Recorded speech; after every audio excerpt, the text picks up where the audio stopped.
Hey guys, what's going on? Today we're going to continue our Lenten devotional series and look into 1 Corinthians chapter 8 verses 1 through 13. So while you're getting there, I'm going to give you a quick summary of what was going on at the time. So the people of Corinth were just recently saved by Christ, and they were having some controversy about some gray areas in the Christian faith. Now, this is often something that we go through as well, where we have some issues that are kind of in the gray areas of the Bible. Like, for example, playing a friendly game of poker with some chips and just a group of friends and not having any money involved, is it still considered gambling?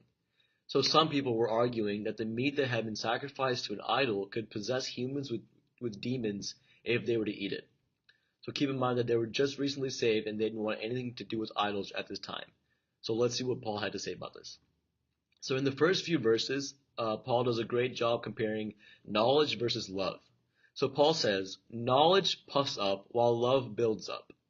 Now when he says that knowledge puffs up, he's saying that when you feel like you know something, you may often feel like you are superior to those that don't know this something. So it's good. So while this may be good for us, it's important that we combine knowledge with love in order to build up. So we have to remember to be empathetic with our fellow brothers and sisters and their walk with Christ, which is exactly what Paul did. So he continues to say in verses 4 to 6 that we know. We know that an idol is nothing at all in the world. So you and I know that there is no way that the food that we eat can be possessed by idols because idols are not real. So you and I can go out on a Sunday afternoon after church on the Sabbath and still get a nice barbecue and we will not become possessed. So then he continues in verses 7 through 8 and says that, but not everyone possesses this knowledge. He says, but food does not bring us near to God.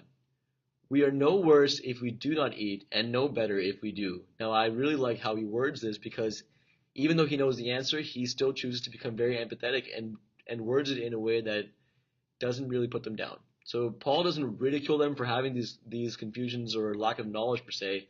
You know, he could have very easily said, "You guys are being silly. I have steak every day, and I'm still going to probably be a saint." But he doesn't do that. He remains empathetic. Actually, he does more.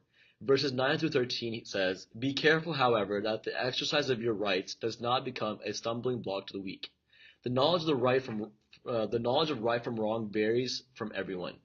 Looking at the poker example before, you and I may know that a very friendly game of poker is not of much harm, but it's important that we don't suggest this game around those that are recovering a serious gambling addiction.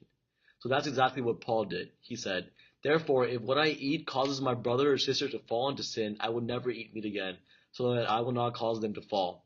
So moving forward, we have to remember to incorporate knowledge with love.